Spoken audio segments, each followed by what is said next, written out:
Hello जी, आपका welcome है मेरे चैनल पे travel and work with Surya. और आज आपको मैं अपने वीडियो के माध्यम से एक ऐसी जगह लेके जाने वाली हूँ, एक ऐसी जगह की होली दिखाने वाली हूँ जहाँ की होली बहुत ज़्यादा अंडररेटेड है। 4 से 5 दिन इसका सेलिब्रेशन चलता है और इतने धूमधाम से इसको सेलिब्रेट किया जाता है। बहुत कम लोग इस जगह की होली के बारे में जानते हैं। आज भी इसको उस ट्रेडिशनल तरीके से मनाया जाता है, अपने ट्रेडिशनल अटायर के साथ, अपने ट्रेडिशनल गानों के साथ, अपने देवी देवताओं के साथ जिनको वो सबसे आगे रखते हैं। और इस वीडियो में मैं सारी इन्फो देने वाली हूँ A to Z, तो इस वीडियो को एंड तक देखिएगा और स्किप मत करिएगा।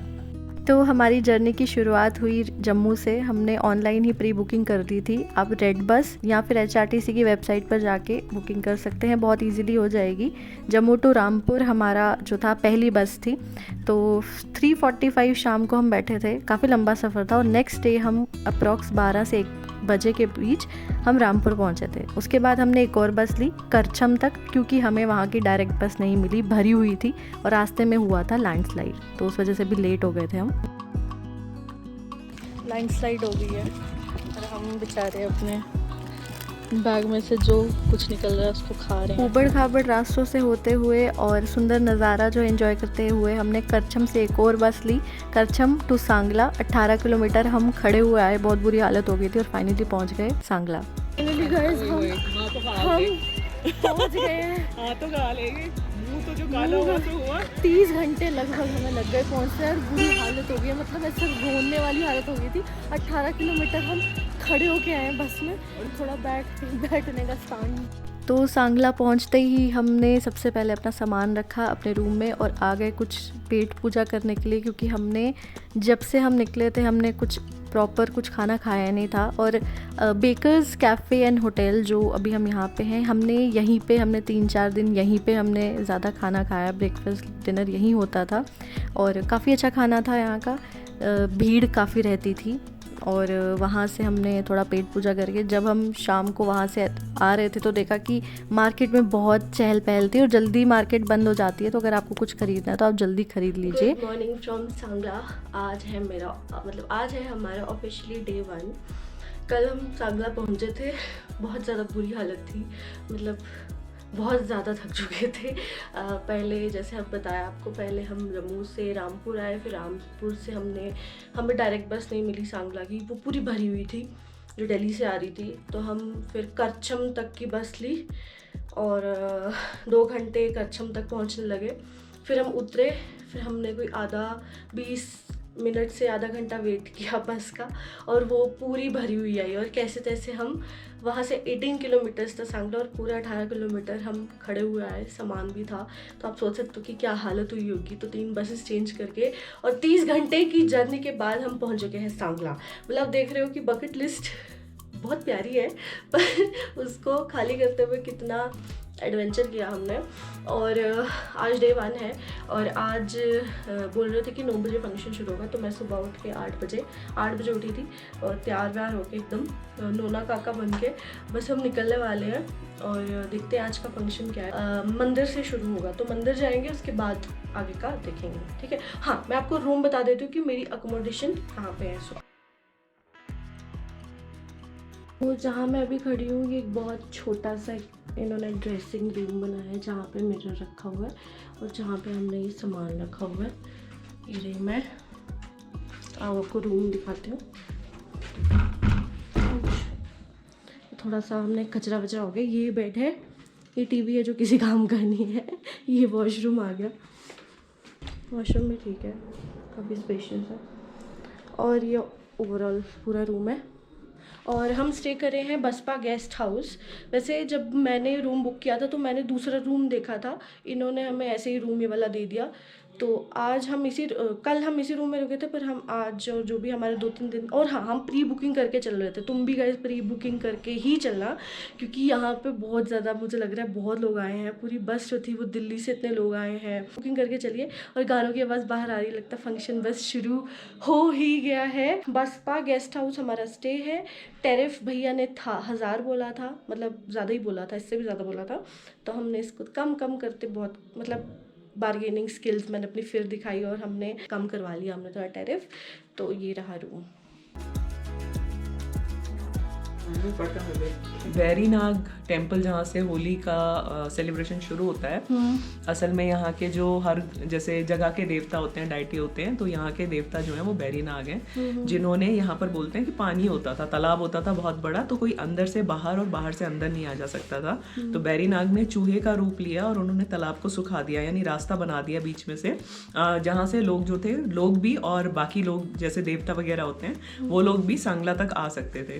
तो इसी चीज़ को सेलिब्रेट करने के लिए जो देवता हैं बाकी जगहों से वो मिलने के लिए आते हैं यहाँ पर बैरीनाग से, और ग्रैंड सेलिब्रेशन होली का होता है ये याद में कि सांगला को लोगों से कनेक्ट करने वाले जो हैं वो बैरीनाग हैं। और बैरीनाग जो हैं वो यहाँ पर लोगों का ऐसा मानना है कि समृद्धि, सुख, शांति सब कुछ जो है वो बैरीनाग की देन है, उनका आशीर्वाद है। और एक चीज़ और भी पता लगी जब मैंने यहाँ पर आंटी से बात की, तो उन्होंने बताया कि जो सतलुज नदी है उसके बारे में ये माना जाता है कि उसके माँ बाप नहीं हैं और इसी वजह से वो चलते हुए शोर नहीं करती है। और जब भी देवता लोग यहाँ पर आते हैं तो वो सतलुज से भी मिलने आते हैं ताकि उसे ऐसा फील ना हो, ऐसा महसूस ना हो कि वो अकेली है। देखा हम कितनी दूर से आए हैं इस चीज़ को, अब देखते हैं कैसा फंक्शन जाता है। चाय पीते हैं। हम लोग सुबह रेडी हो गए, बैरीनाग जी के टेम्पल तक आ गए और उस टाइम कोई भी नहीं था, बस बच्चे थे जो होली खेल रहे थे और हमने भी थोड़ी बहुत होली जो है खेलना शुरू कर दी। अब हम लगाए, अब हमारी बारी। कितने गंदे बच्चे लगा के भाग गए। आराध्या, तुम्हारा नाम आराध्या है? आराध्या, तुम्हारा नाम क्या है? गुंजन आराध्या।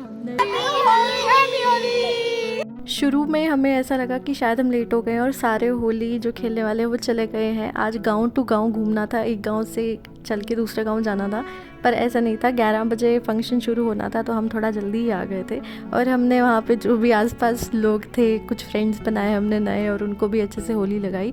धीरे धीरे जो है लोग इकट्ठा होने लग गए और शुरू हो गया होली का सेलिब्रेशन।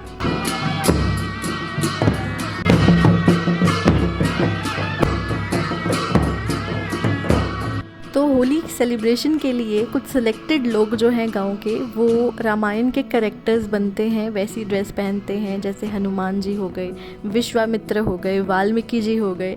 तो ये कैरेक्टर्स बनते हैं और डांस करते हैं और कुछ छोटे मोटे एक्ट भी करते हैं जो कि आप आगे देखना।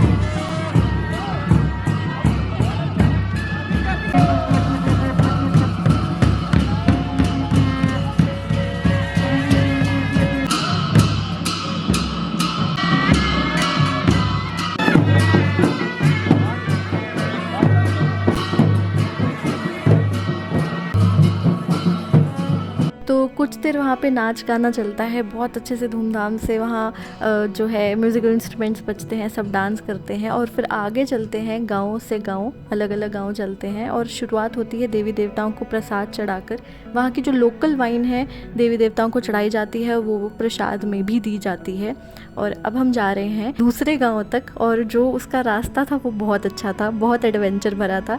बीच में अब जहाँ हम जा रहे हैं ये गाँव है आज़ाद कश्मीर। इसको नाम आज़ाद कश्मीर इसलिए दिया है क्योंकि बोलते हैं यहाँ पे बहुत ठंड होती है कंपैरेटिवली सांगला से, और बर्फ़ भी थी उस टाइम। और जब जहाँ हम जाएंगे वहाँ हमारे खाने का इंतज़ाम भी था, हर जगह आपको खाने को कुछ ना कुछ मिल रहा था। सेब हो गए, पूड़ी हो गई, वहाँ की लोकल एक रोटी थी, बहुत ज़रा टेस्टी थी और बस हमें भूख भी नहीं लगी। आते हुए एंजॉय करते हुए हम गाँव से गाँव घूमते रहे।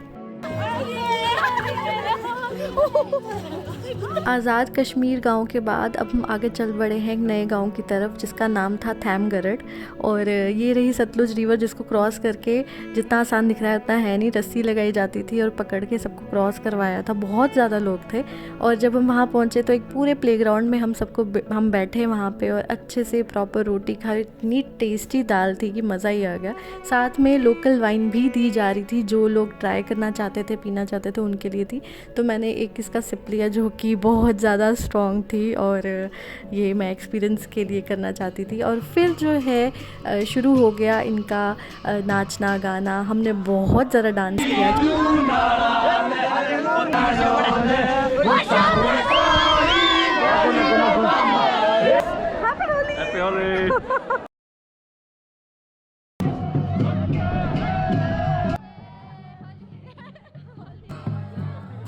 4-5 ऐसे ही बज गए थे शाम के, और बाकी का जो बचा दिन था उसमें सिर्फ डांस किया, मस्ती की और वापस आ गए अपने गांव में। अगले दिन जो है फिर से सब इकट्ठे हुए। अगले दिन 25 तारीख को होली थी, तो उस दिन भी प्रसाद अच्छे से बांटा जा रहा था। सब लोग इकट्ठा हुए थे मेन जहाँ बैरिंगनाथ जी का मंदिर है वहाँ पर। आज कल से ज़्यादा लोग दिख रहे थे और बहुत ज़्यादा लोग थे। ट्रैवल कंपनीज़ के थ्रू लोग आए थे, कुछ खुद आए थे, और ये कुछ वहाँ पे उस टाइम चल रहा था। आज होलिका दहन भी होना है, तो आप देख सकते हैं एक बहुत ही सुंदर तरीके से होलिका को बनाया गया था। एक एक चीज़ पे इतना ध्यान दिया गया था।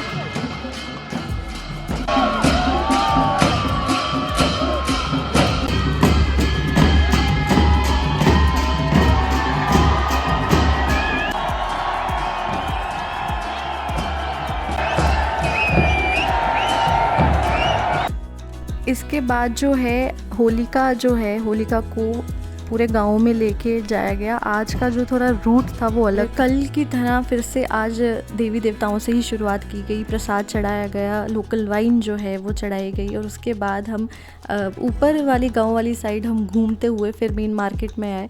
हमने बेकर कैफ़े में जाके अपना लंच किया और थोड़ा सा रिचार्ज होके हम आ गए मेन मार्केट में, जहाँ पे बहुत सारे लोग इकट्ठे होके डांस कर रहे थे।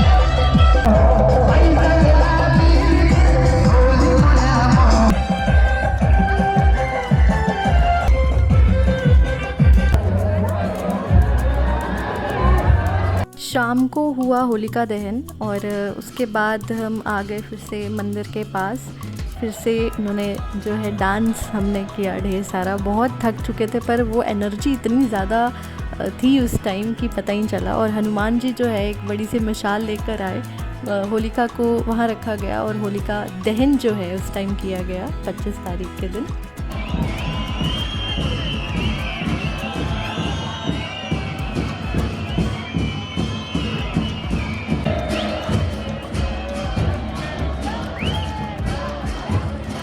थोड़ी देर बैठ के होलिका दहन वहाँ पर देखा, और नेक्स्ट डे जो होली के होता है सांगला में वो है फाग मेला, जिसके लिए मैं बहुत ही ज़्यादा एक्साइटेड थी। आज के दिन जो है हर एक लोकल वहाँ पे अपनी ट्रेडिशनल ड्रेस पहन के आते हैं, और आज के दिन होली नहीं खेली जाती, एकदम क्लीन रहता है, पूरा मंदिर साफ़ किया जाता है सुबह। तो ट्रेडिशनल ड्रेस के साथ साथ हर कोई किन्नौरी टोपी पहनता है। हमने भी किन्नौरी टोपी जो है परचेस की थी और पहनी थी, और एक फूल जो है वो लगाया जाता है जिसकी इतनी सुंदर खुशबू होती है, साथ में कुछ पत्ते दिए जाते हैं उसकी भी बहुत अच्छी खुशबू होती है। तो किन्नौरी टोपी पहनने का या सर ढक कर बैठने का रीज़न ये है क्योंकि आज के दिन देवी देवता जो हैं वो मंदिर से बाहर लाए जाते हैं फाग मेला वाले दिन। तो जो भी उस टाइम वहाँ प्रेजेंट होता है वो सर ढक के बैठते हैं, और ये रहा वो मोमेंट जिसका हमें बेसब्री से इंतज़ार था। जो देवी देवता हैं उनको बाहर लाया जा रहा है। ऐसा कहते हैं कि जो बैरंग नाग जी हैं वो 4 भाई हैं, जिनमें से सिर्फ 3 को ही बाहर लाया जाता है। एक जो उनके भाई हैं वो अंदर ही रखे जाते हैं, और कहते हैं कि जब उनको एक बार लाया गया था तो उस टाइम कोई आपदा आ गई थी, कुछ अर्थक्वेक आ गया था, तब से उनको बाहर नहीं लाया गया है, और सिर्फ 3 भाई ही आते हैं। और ये भी हमने खुद देखा कि वो खुद डायरेक्शन देते हैं, जहाँ उनको चलना होता है वो उस साइड जो है कहते हैं बाहर डालते हैं, वेट अपना डालते हैं, और आप उनको डांस करते हुए भी देखने वाले हैं। ये आज तक मैंने इंस्टाग्राम की स्टोरीज़, रील्स या वीडियोस में देखा था यूट्यूब पर, आज खुद देखा तो एकदम गूज़बम्प वाला मोमेंट था। और वहाँ पे एक गुरु होता है, या बोल लीजिए जो मेन वहाँ के एक तरह से हेड हैं, जो एक रिक्वेस्ट रखते हैं उनके आगे, कुछ भी देवताओं के आगे, तो वो बात करते हैं उनसे। और अभी आप देख सकते हैं कि किस तरीके से वो डायरेक्शन दे रहे हैं कि वो कहाँ बैठना चाहते हैं, उनको वहीं रखा जाता है जहाँ वो डायरेक्शन देते हैं। उसके बाद शुरू हुआ नाचने गाने का सिलसिला। पूरा दिन जो है ऑलमोस्ट 4-5 घंटे सभी ने डांस किया, मेल फीमेल्स जो भी थी, सभी ने ड्रेसेस अपनी पहनी थी, और बहुत खुशी से ये जो फाग मेला है इसको सेलिब्रेट किया जाता है।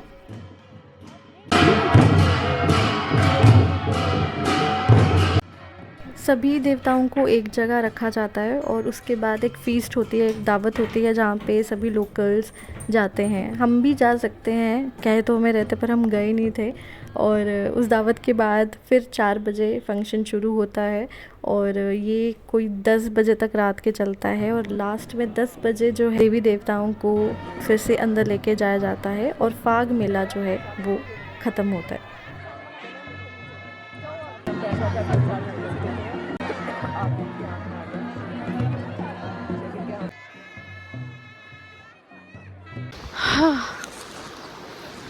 सो फाइनली हम जा रहे हैं घर वापस। सुबह 7 बजे निकलती है रामपुर की बस, तो तुम लोग भी बैठ जाना, पता चले मिस कर दी। सो चलो। तो गाइज़ ये था हमारा एक्सपीरियंस सांगला में। सांगला की होली आपको दिखाई, होली विद गॉड्स, और क्या एक्सपीरियंस था, एक लाइफ टाइम एक्सपीरियंस था। और मैं कहूँगी कि हर किसी को एक बार तो जाना ही चाहिए। और प्लीज़ अगर आपको वीडियो अच्छी लगी हो तो लाइक शेयर सब्सक्राइब करना मत भूलिएगा। मिलते हैं नेक्स्ट वीडियो में, बाय बाय।